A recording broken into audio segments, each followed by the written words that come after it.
why are you sitting here today? Well, of course, you'd reply, because God called me to be here.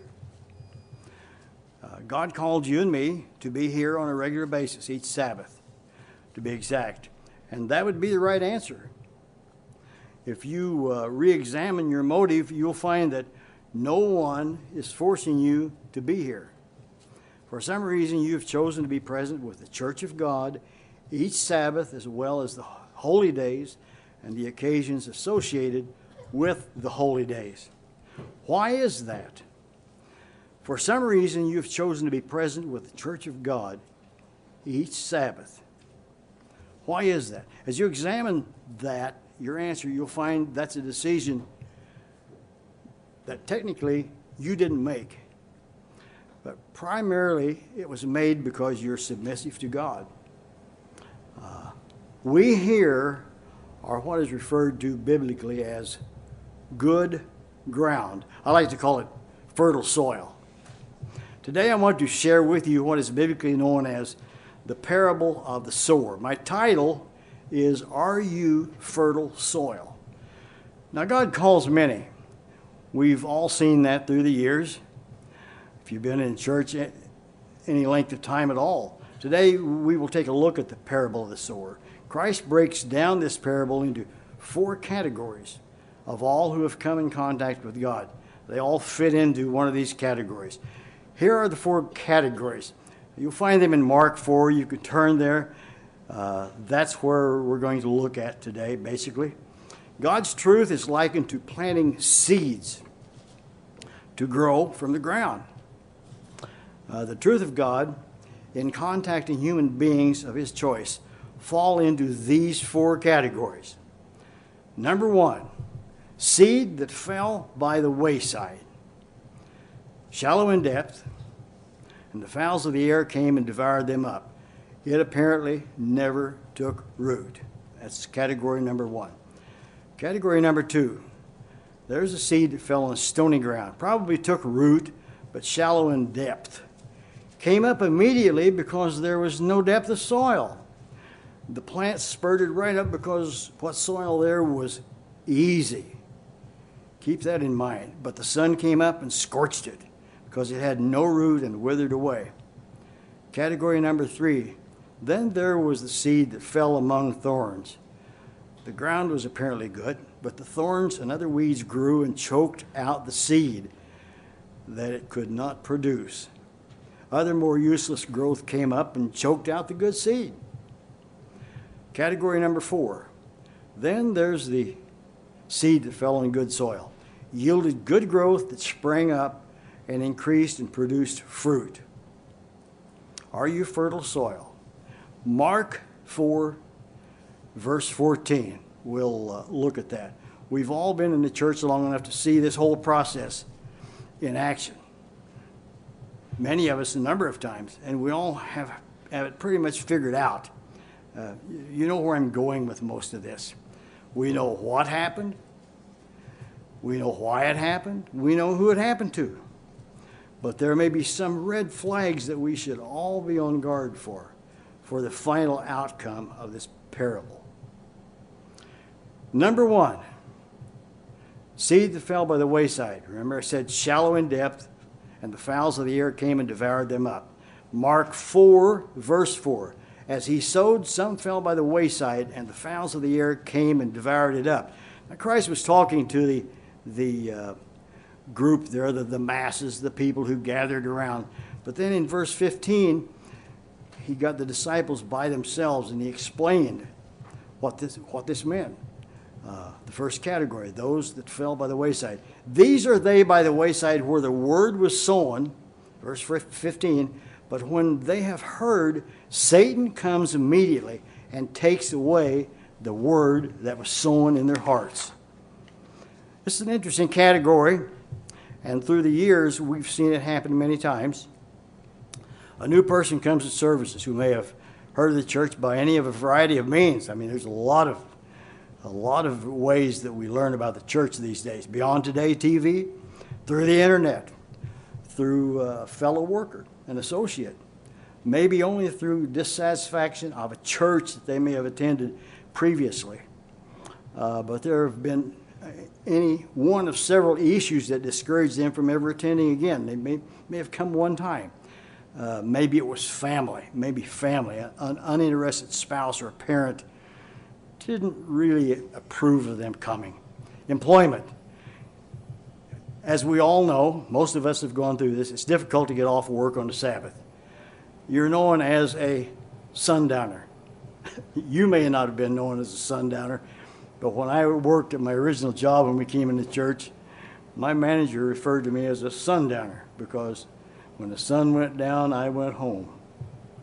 Anyway, then there are friends. Sometimes friends can make pretty good arguments in your behalf for not joining something they may or may not really be knowledgeable about. Maybe some news item that discouraged people from deviating from their common Protestant values. We've seen it several times through the years. Some groups get together and they talk about signs in the heavens, maybe a comment. There was one happened a few years ago, caused people to come together and they even destroy themselves. They think about these news accounts and the result is they refuse to commit. Maybe this is just one of those groups that's trying to get me to commit suicide. They that fell by the wayside, the fowls of the air came and devoured the seed before it sprouted. The fact is that Satan came immediately and took away the word that was sown in their hearts. It looked good, but didn't appear to be worth the trouble. When I think of the wayside, I picture the edge of a highway. There may be a little soil there, but mostly gravel and a few weeds may grow up. Then they die and dry up. The seed that fell by the wayside did not fall on receptive ground. The ground was incapable of providing legitimate growth. Second category, the seed that fell on stony ground, shallow in depth, came up immediately because of no depth of soil, but there was soil. Easy growth, but not much soil. The sun came up and scorched it, and it had no root, and it withered away. Mark 4, verse 5 and 6. Some fell on stony ground where it had not much earth, and immediately it sprang up because it had no depth of earth. But when the sun was up, it was scorched, and because it had no root, it withered away. The explanation Christ gave his disciples is found in verse 16 and 17 there. These are they likewise which are sown on stony ground. When they have heard the word, immediately receive it with gladness, with great zeal, and we've seen that. But once again, they have no root in themselves, and so endure for a time. Afterward, when affliction or persecution arises for the word's sake, immediately they become offended. Remember, they came in with great zeal, but something happened. They became offended. This second category did a little better than the first category, but not much better. There was a little more soil there. Not much more, but enough to nurture quick growth. But it wasn't capable of a kind of a deep growth. No depth of earth. As a result, when the sun came out and the moisture dried a little, their growth dried up. They started up with a lot of zeal. They were really excited about the church and all that it meant. But when things got rough, and things invariably in the church do get rough in some manner or other, they became offended and maybe even a little ashamed of what they'd gotten involved in. Why did I get involved with these people? Remember, we're still dealing with people that may have received God's call and reacted fairly positively at first, but let the truth of God go when it began to interfere with their normal life. You mean I have to spend my vacation in Wisconsin Dells year after year? The first category left almost immediately. The second category stayed for weeks. Some of them stayed for months. Some even for years. But they wouldn't allow the seed to really take root in their personal lives. The first two categories are fairly easy to identify and even dismiss. We kind of write them off sometimes, as in, well, maybe they didn't stand a chance. But now the third category, we have to watch this one carefully. We need to pay attention to this one. This seed fell among thorns, the third category. But the thorns and the other weeds grew and choked the seed, and it could not produce. Mark 4, verse 7. Some fell among thorns, and the thorns grew up and choked it, and it yielded no fruit.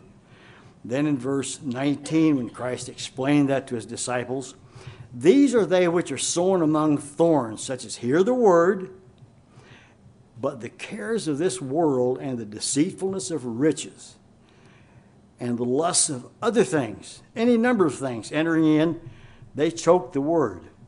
They interfered, and the plant becomes unfruitful.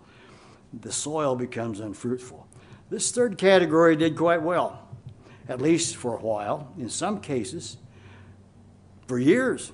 And we've all seen that. The plants apparently grew up, maybe even matured some, but there became a lot of other growth. Weeds, thorns, nettles. Remember, even weeds like productive soil. This was good soil. This was good soil. Keep in mind, even the destructive and rapid growth weeds seek out good soil. They will even choke out the growth of seed God has planted, restricting the fruit that may have been yielded and even killing the plant itself. Now keep this in mind. You've basically all had this experience. All of you who have ever had a garden in your backyard, you know that throughout the spring and the summer, your garden has to be cultivated. And the weeds and all the takeover growth has to be removed, or you've wasted your time. Your garden requires constant, daily care. And so does your spiritual garden. So this third category fell prey to the cares of this world, deceitfulness of riches, which in some way kind of took over, lusts of other things entered in, life is good, anything that may choke the word, anything that causes the growth of the seed God has planted to become unfruitful, anything that interferes with God's activity. This can happen whether Satan interferes or not, but of course he always does, as we've known through the years. Satan always interferes, but he doesn't have to. Sometimes it's just our human nature. This otherwise fertile ground was not properly tilled and cared for.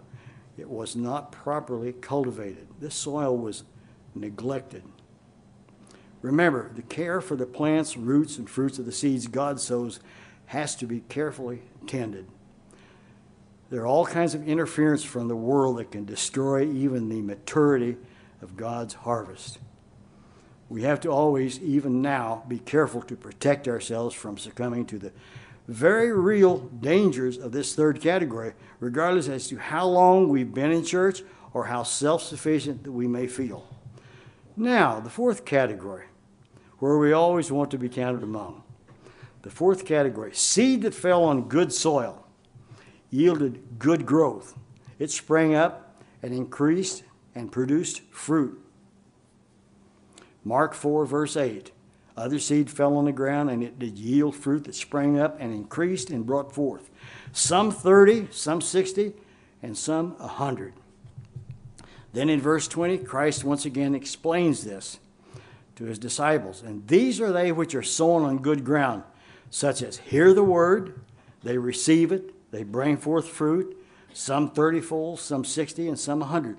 But just a warning to all of us here in this fourth category. To those on whom the seed has fallen on good, fertile soil, all of us here, the threat of falling back into that third category we just discussed is always lurking in the background. As we look back, we may not be truly on guard, not to fall back into the third category. The thorns, the weeds, and the other distractions are constantly on the attack. That means Satan is always on the attack. And they seem to crowd in on us. They may even appear to be good, as they once may have in the past. We've had people go back and embrace spiritual values or unvalues that they would have never done that in the church. We don't understand that, but it can happen. To those of us who are confident that we fall into the fourth category, that fertile soil, remember this, those thorns and those weeds and all kinds of unpleasant growth just love fertile soil. Remember to cultivate, to till, and care for the seed, the gift of the Holy Spirit that God has given you. Be constantly on guard and watchful for the dangers of the third category. It's always right out there at our door, that we once ruled over, that it may not once again overtake of us. Remember, the cares of the world, deceitfulness of riches, lust of other things entering in. Beware of all kinds of distractions that choke the word and cause you to become unfruitful. It's a lifetime process. Just a closing scripture, Matthew 24:13. He that shall endure unto the end, the same shall be saved.